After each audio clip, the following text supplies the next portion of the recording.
আসসালামু আলাইকুম। HSC 26 batch বছরে খুব কম টাইম আমরা এরকম ডিসকাউন্ট দিতে পারি। সো এবার যেহেতু দিতে পারতেছি, তোমাদের রুটিন তো এখনও দেয় নাই, সবাই ডিস্ট্রাক্টেড না। কম্প্যাক্ট রিভিশন ব্যাচে তোমরা এখন এই মুহূর্তে মাত্র 1170 টাকায় যুক্ত হতে পারবা। ওয়েবসাইটে চলে যাও, কোনো কুপন অ্যাপ্লাই করার ঝামেলা নাই, ডিরেক্ট এটা প্রাইস দেওয়া। তুমি কি জানো, যদি তোমাদের রুটিন দিয়ে দেয় তুমি একটা বিপদে পড়বা। মানে জিনিসটা কীরকম আমি তোমাকে একটু বুঝাই। মনে করো তুমি একখানে চাকরি করো, তো বস তোমাকে কোনো প্রেশার দেয় না। সো এখন তুমি কমপ্লেন করতেছো যে বস তো প্রেশার দেয় না। এবার বসের কানে গেছে, এবার তোমার এমনভাবে প্রেশারটা দেওয়া শুরু করবে তুমি দিশাহারা হয়ে যাবা। এই ঘটনাটা তোমার সাথে রিলেটেবল। কীরকম আমি তোমাকে বলি, রুটিন দিলে কী হবে। প্রথমত একটা বুঝো, তোমার সাথে বাংলাদেশ এডুকেশন সিস্টেম মোকারি করতেছে। এটা আজকে মোকারি করতেছে না, এটা তোমাদের সেই জেএসসি এসএসসি ওই এসএসসি লাইফ থেকেই করতেছে। এই মোকারির উত্তর তুমি কখন দিতে পারবা, যখন তুমি এই সিস্টেমের টপে নিজে যাবা। ঠিক আছে, যখন তুমি নিজে টপে যাবে তখন উত্তর দিতে পারো। বাট এই অবস্থায় বসে কিচ্ছু করার নাই, মাইনে নিতে হবে। বাট তুমি যেটা করতে পারো, এখান থেকে বুদ্ধিটা খাটায় নিজেকে বাইর করে আনতে পারো। সো রুটিন দিলে কী কী সমস্যা হবে আমি তোমার প্রথমত বলি। এক্সাম ডেট চেঞ্জ হবে না, এটা তুমি ধৈর্য আগাও প্লিজ। তুমি এটা মাথার মধ্যে রাখো না যে এক্সাম ডেট চেঞ্জ হবে। এক্সাম ডেট চেঞ্জ হবে না, এটা মাথায় রাখো প্লিজ। কারণ আমি তোমার একটা সিম্পল লজিক বলি, রুটিন এখন না দেওয়ার মেইন যেটা কারণ, সেটা হচ্ছে রুটিন যদি এখন দেয় তাহলে সিচুয়েশান হয়তো বাইরে চলে যাবে। অলরেডি গভর্নমেন্ট অনেক কিছু ফেস করতেছে, চাচ্ছে না যে স্টুডেন্টদেরকে খেপাইতে। জিনিসটা চিন্তা করো, যদি এক্সাম ডেট পিছানোরই কথা থাকতো এবং এখন যদি রুটিনটা দিত, তাহলে কিন্তু স্টুডেন্টরা খুশি হইতো। তাহলে রুটিন না দেওয়ার মানে কি? না দেওয়ার মানে হচ্ছে তাদের প্রিপারেশন হয়ে গেছে। তুমি বোর্ডে যায় খোঁজ নাও, এক্সামের প্রিপারেশন হচ্ছে। তুমি ইউটিউবে সার্চ দাও, তুমি ওয়েবসাইটে সার্চ দাও, দেখবা কীভাবে খাতা দেখা হবে, কয়টা বোর্ড ক্রিয়েট হচ্ছে, কোশ্চেনটা কেমনে ডিস্ট্রিবিউট হবে, এক্সাম সেন্টারে গার্ড কেমন পড়বে, সব কিছু হয়ে যাচ্ছে। জাস্ট একটা জায়গায় ঠেকায় রাখছে, রুটিন দিচ্ছে না। রুটিন না দেওয়ার মেইন রিজন, রুটিন দিলে ওরা এখন গালি খাবে ভাই, এটা বাংলা হিসাব। এই কারণে দিচ্ছে না। এখন আমার দায়িত্ব, তুমি জানো যে আমি অনেক জনরার কন্টেন্ট বানাই, আলটিমেট সিলেবাসের মতো কন্টেন্ট বানাই। সো ওইখান থেকে আমার কিন্তু বেশ ভালো লেভেলের রিসার্চ আছে একটা দেশের সিস্টেম সম্পর্কে। ওইখান থেকে আমি তোমাকে ক্লিয়ারলি বলতে পারি, রুটিন না দেওয়ার প্রধান উদ্দেশ্য যে এইটা না যে রুটিন তৈরি হয় না। রুটিন তৈরি করতে কয় সেকেন্ড লাগে ভাই? তোমার হাতে ক্ষমতা দিলে তুমি 2 মিনিটে বানাইতে পারবা। রুটিন না দেওয়ার মেইন উদ্দেশ্য, রুটিন দিলে এখন একটা ক্রাইসিস তৈরি হবে। এই জন্য ওরা রুটিনটা এমন একটা টাইমে দিতে চায় যখন তুমি বলতে পারবা না। বিশ্বাস করো, এমন সিচুয়েশান তৈরি হবে যেই টাইমটা একটা ন্যাশনাল ক্রাইসিস। তুমি জানো একটা যুদ্ধবিরতি চলতেছে, আবার যখন যুদ্ধ শুরু হবে, এমন একটা ক্রাইসিসের মাঝখানে চামে চিকনে রুটিনটা মেরে দিবে, কিচ্ছু করতে পারবে না। সো যখন এই রুটিন দিবে, তুমি দেখবে এক্সাম ডেট চেঞ্জ হয় নাই, এইটার চান্স বেশি। এটা তুমি যদি ভাবো তোমার উপকার, যদি কোনো কারণে চেঞ্জ হয় তাহলে আল্লাহর রহমত, বাট না হওয়ার চান্স অনেক higher. So exam date change হবে না। সেকেন্ড, তোমার কোনো ধরনের প্ল্যানিং কাজ করবে না। বিশ্বাস করো, প্ল্যানিং কাজ করবে না। প্ল্যানিং কাজ করবে না কেন জানো? কারণ প্রথমত যখনই রুটিন দিবে, এবার তোমাদের ভিতর থেকে কিছু মুনাফিকের বাইর হবে। মুনাফিক কারা জানো? তোমার বন্ধু বান্ধবের মধ্যেই আছে, এরা তোমাকে বলছে ভামা পড়ি নাই, রুটিন দিলে পড়বো, বাট এরা ঠিকই এই টাইমটাতে পড়ছে। আমি নিজে জানি, ঠিক আছে? এই ভিডিওটা রেকর্ড করার পরে আমি একটা কনফারেন্স কলে ঢুকবো। সো এটা হচ্ছে মূলত সিআরবির ভিতরকার কনফারেন্স কল।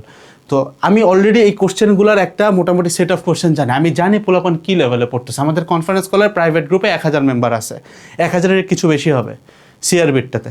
সো কী পরিমাণ পোলাপান পড়তেছে এটা আমি জানি, বাট ওভারঅল সিচুয়েশন তোমার মনে হতে পারে পড়তেছো না। সো যখন তুমি দেখবে এরা এখন পড়ায় টড়ায় প্ল্যানিং আগায় চলে গেছে, তোমার প্ল্যানিংই হয় নাই, সো তখন তুমি প্ল্যানিংই কাজ করবে না। থার্ড থিং, যে চ্যাপ্টার তুমি ধরো নাই, মানে অর্থাৎ অধরা চ্যাপ্টার বলতে পারি আমি, অধরা চ্যাপ্টার বস লেখো। কোন কোন চ্যাপ্টার ধরো নাই লেখো তাড়াতাড়ি। অধরা চ্যাপ্টার যেটা, এটা জীবনে ধরা হবে না। তুমি বিশ্বাস করবে না, এটা একটা নিয়ম আছে ইন্টারমিডিয়েটে। তুমি যদি এইচএসসির আগে ইন্টিগ্রেশন না পড়ো, অ্যাডমিশন ইন্টিগ্রেশন পড়া হবে না। এইচএসসির আগে যোগযোগ না পড়লে অ্যাডমিশনে যোগযোগ পড়া হবে না। এটা একদম অলিখিত নিয়ম। সো এই ক্ষেত্রে তোমাদের ক্ষেত্রে যে সিচুয়েশনটা তৈরি হয়েছে, যেই ক্রান্তিকালীন সময়টা তৈরি হয়েছে, এই অনুযায়ী রুটিন দেওয়ার আগে তোমার যে চ্যাপ্টার বাকি আছে ধরোই নাই, ওইটা আর ধরা হবে না।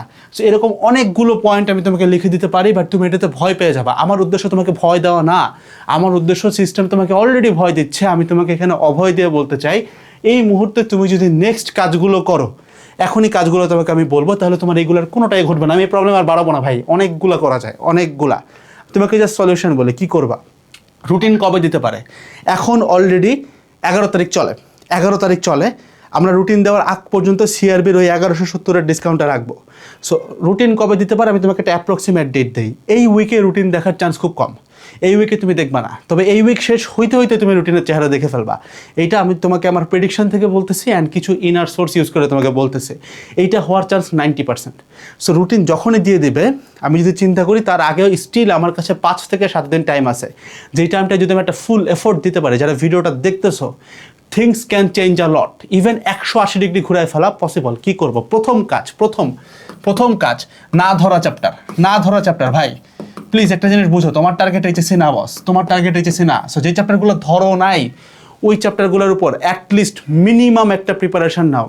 তুমি ইউটিউবে চলে যাও, অজস্র ওয়ান শট ক্লাস আছে, তুমি অনেক পছন্দের ভাইয়াদের ওয়ান শট ক্লাস পাবা, যেগুলো তোমাকে অ্যাটলিস্ট A+ প্রিপারেশন দিয়ে দিতে পারে। অনেক ক্ষেত্রে রাকিবুল ভাইয়ের ম্যাথ প্লে লিস্ট পাবা, অভি দাদার পাবা, এরকম অজস্র টিচারের, অপূর্ব দাদার ম্যাথ প্লে লিস্ট পাবা, এগুলো ইউজ করতে পারো। ভাই আমি একদম অ্যাডমিশন লেভেলে কভারেন্স করতে চাই, কারণ আমার কাছে মনে হচ্ছে যে শুধুমাত্র এইচএসসি আমার টার্গেট না। ভাই ফাউন্ডেশন ক্লাসে চলে যাও, ফাউন্ডেশন ক্লাসের এক একটা চ্যাপ্টারের ডিউরেশন মাত্র 3-4 ঘন্টা। আমাদের সিআরবির ভিতরে সব সাজানো আছে এবং টপিক ওয়াইজ সাজানো আছে। তুমি অলরেডি জানো যে কোন কোন চ্যাপ্টারে গ্যাপ আছে, কভার করে ফেলো এই 5-7 দিন। It's more than enough. সেটা যেই সাবজেক্ট হোক, ফিজিক্স কেমিস্ট্রি ম্যাথ আমরা কভার করতেছি, এর বাইরে লাগবে না। সো প্রথম কাজ না ধরো চ্যাপ্টার। সেকেন্ড থিং, যে চ্যাপ্টারগুলো হয়ে গেছে বস, যে চ্যাপ্টারগুলো ডান, এইবার রুটিন দিলে তুমি প্যানিক খায় এই যে চ্যাপ্টারগুলো হয়ে গেছে এইটা তুমি ভুলে যাবা। সো এটাকে না ভুলার ওয়ে কি? না ভুলার ওয়ে সিম্পল, একটা কাজ করতে পারো। সেটা কি? ওই চ্যাপ্টারগুলোর উপরে শর্ট নোট তৈরি করে ফেলো। নোট। এই নোট তোমাকে বাঁচাবে ভাই, বিশ্বাস করে এই নোট তোমাকে অনেক বাঁচাবে। রুটিন দিলে ইউ উড ফিল প্যানিকড। এবার আসো থার্ড পয়েন্ট কি করা যায়? যারা বিভিন্ন জায়গায় মডেল টেস্ট দিচ্ছ কিন্তু আশানুরূপ রেজাল্ট পাচ্ছ না, ভাই মডেল টেস্ট দেওয়া বন্ধ করো। এইচএসসি লাইফ তোমার ওই মডেল টেস্টে দেওয়া টাকার থেকে অনেক বেশি গুরুত্বপূর্ণ। সো তোমার যদি মনে হয় মডেল টেস্টে ভালো কাজ হচ্ছে না, মডেল টেস্ট দেওয়া বন্ধ করে নিজের পড়ালেখার উপরে বাসায় বসে ফোকাস করো। আর থার্ড পরে যে পয়েন্টটা আমি তোমাকে সব থেকে বেশি ফোকাস করতে বলবো, সেটা হচ্ছে চেঞ্জ ইউর মাইন্ডসেট। একটা জিনিস জাস্ট খালি মাথায় বুঝো, দেয়ার আর থাউজেন্ডস অফ পিপল যারা এখনও পড়ালেখা নিয়ে মগ্ন আছে, যারা চিন্তা করতেছে যে রুটিন দিচ্ছে না তার মানে এইচএসসি হয়তো পিছায় যাবে। বিশ্বাস করো, ঘটনা এরকম ঘটবে। রুটিন পিছাইলেও, যদি পিছায়ও এই লোকটাও কামব্যাক দিয়ে আসতে পারবে না, কারণ এই টাইমটা সে যে ওয়েস্ট করতেছে, এই ওয়েস্টের খেসারত তাকে দিতে হবে। তো যেই বাচ্চাগুলো এখন পড়তেছে, তার যদি কোনো কারণে এক্সাম 1 সপ্তাহ পিছায়, সে দেখবে অ্যাডমিশনে ভালো রেজাল্ট করবে। সো তুমি জাস্ট এই মাইন্ডসেটটা চেঞ্জ করে যে ভাই বাসায় বসে থাকি হয়ে যাবে, এরকম না। তোমাকে এখন পুরা দমে পড়তে হবে। এই জিনিসটা আমি যদি বলতাম যে পড়তে হবে না, তাহলে হয়তো তোমার কাছে ভালো লাগতো, বাট আমার উদ্দেশ্য তোমাকে হেল্প করা। এইচএসসি 26 ব্যাচকে নিয়ে আমি এমন টাইমে কাজ করছি, তোমরা একটু মনে করে দেখো, যখন 25 ব্যাচের অ্যাডমিশন টাইম পুরো পিকে, ওই টাইমেও আমি 26 ব্যাচকে নিয়ে জাস্ট একা, মানে এর থেকে মনে হয় 1-2টা চ্যানেল থাকবে যারা তোমাদেরকে নিয়ে কাজ করছিল, তখন করছিলাম।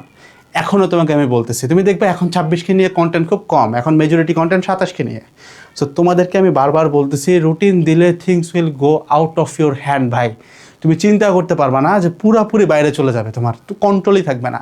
সো যে কাজগুলো বললাম এগুলো কাজগুলো করো। অ্যান্ড আমাদের কম্প্যাক্ট রিভিশন ব্যাচও পুরো দমে রানিং। সো যারা যুক্ত হও নাই, সারা জীবন খুঁজছো যে একটা অফার পাবা, আমরা লাস্ট অফার দিয়েছিলাম ঈদের সময়, এরকম অফার যে একদম 1100 ঘরে বা 1000-এর কাছাকাছি, সেম অফারটা আমরা এবার দিলাম। জাস্ট রুটিন যে কোনো টাইমে ড্রপ করবে, তার আগে যুক্ত হয়ে যাও। You'd get the best service from us, কারণ আমরা কাজই করি শেষ সময়ে সব কিছু তোমাকে গুছাই দেওয়ার জন্য। আসসালামু আলাইকুম সবাইকে, টাটা।